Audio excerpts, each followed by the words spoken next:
So the first picture I took was with the stream bubbling behind, with a 16 stop filter, taking a 4-minute exposure of the wreck. And we come forward now, we're going to take another couple of exposures with the Ben Nevis behind. We'll see how that turns out.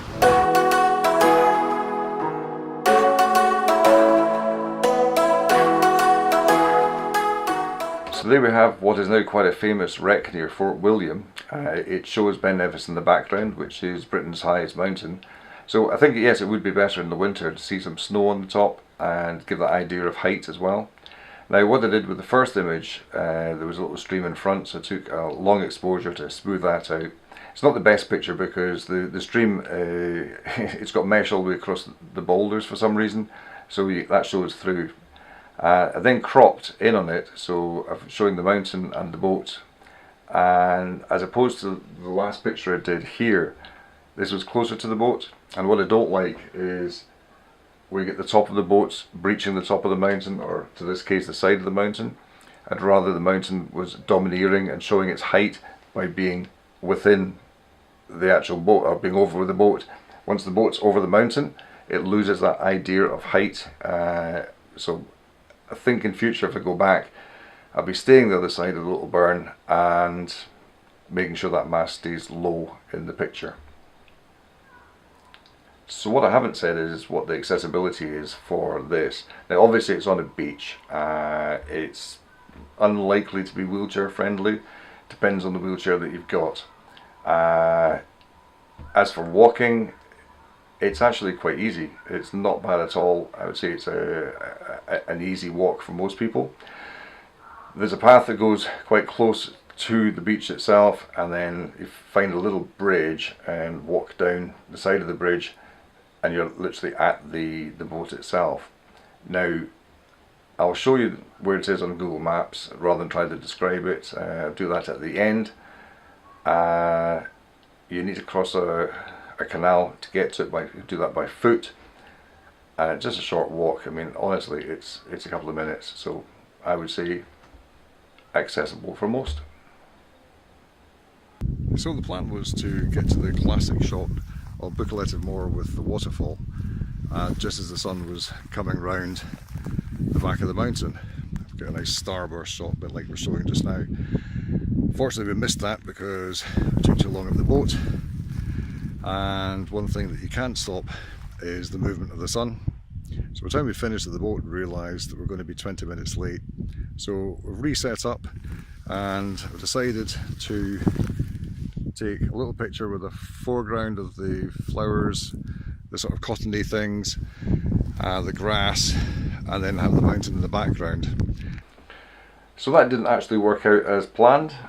In two ways. We'd missed the position we wanted to be in the first place, and when I set up far too far into the shadow, and it was taking forever for the sun to come round to get the shot I wanted.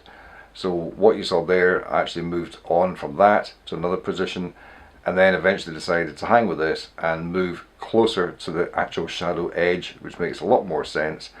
Set up, so the composition is not great. It's a trial run. Everything today is just basically been a trial run to see what is there and what we can do in better weather conditions. I mean, it's spectacular weather, but not for photography. Accessibility, again, we're just beside the road. We found a spot to park which isn't a passing place, or it is a passing place but has been made larger by people parking, so there's plenty of room for cars to pass.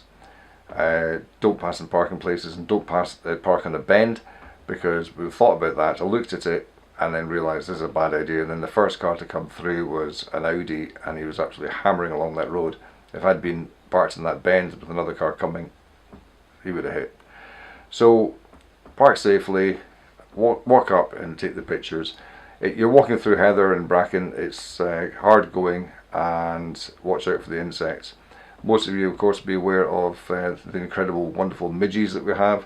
They were the least of our problems yesterday. It was actually what we call clegs, which are horseflies, and they were eating the life out of us. So watch out for the big ones as well as the little ones. So I'm now going to show you the two pictures, and then we're going to show you the locations on Google Earth. So bye for now.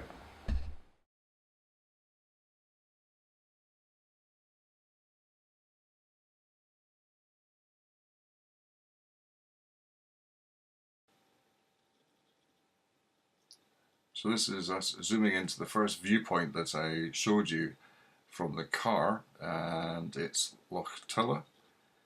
I'm just going to switch over to satellite mode. There's the car park there, and it's a respectable view. Actually, it's a better view than it was showing on the camera. It's well worth stopping at and having a good look. So moving on now, we're going to head up through Glen Coe. You see Glen Coe Mountain Resort mentioned there, and up past the Corran Ferry to Fort William and along to Glenfinnan. Zoom in on Glenfinnan here, and you will see Glenfinnan viewpoint there and parking. Go past the visitor centre car park and go to the second little car parking just marked here. Then you walk up this side road here. It's a private road until you get to the bottom of the trail, just there, and then you can walk up that trail and get to where you want to be. It's a gentle walk there, and then you get a bit more climb coming up here towards the viewpoint, and then you go all the way to the top there and get a view out across the water. Circled on this side is the other viewpoint. There's a path there. I can just show it again. There's a path going up the side there to that part, and you get a view looking down towards the water just there. Now let's move on to where the boat is. So we're back along Loch Eel to Corpach, or Corpach, I think it's Corpach, and you'll see the railway station marked. That's roughly where you're heading for. So you look at the canal there, it comes down Neptune's Staircase. That's a lot of locks. That's canal locks as opposed to loch. So we zoom in here and you see there's another 5 locks as the boats go out and into the open water. So that's the rail station. Come down into the car park from the main road, the A8380, and you will park there, walk along, cross over, walk along a little path, and then find a little side track, and it takes you along here to where the boat is. Now you can look at the boat as it is there, or you can see the stream there. You can come down from the path on the other side of the stream so that you've got a longer view towards it, and depending on where the tide is depending on the view that you'll get. Now the hill in the background is Ben Nevis. That's a smaller hill there. Let's find Ben Nevis. Pull out, pull out. It's a big one. It's there, that's it marked. Ben Nevis. Britain's tallest mountain. People climb up it. It doesn't look very accessible to me, but I can't climb anything. So here we are. We'll look at there we are. That's Corpach. There, looking towards Ben Nevis. And here we have Glen Coe. I've shown you this before. Come up the road here, and that's Buccleuch Moor. And the Etive Moor waterfall is here, which is where we wanted to take the picture from. We had to come a little bit further down because we're 20 minutes late. And we stopped roughly here, and we're looking out across the moor from about this point here. But of course, the best place to be for the photograph and most photographs is the Etive Moor waterfall.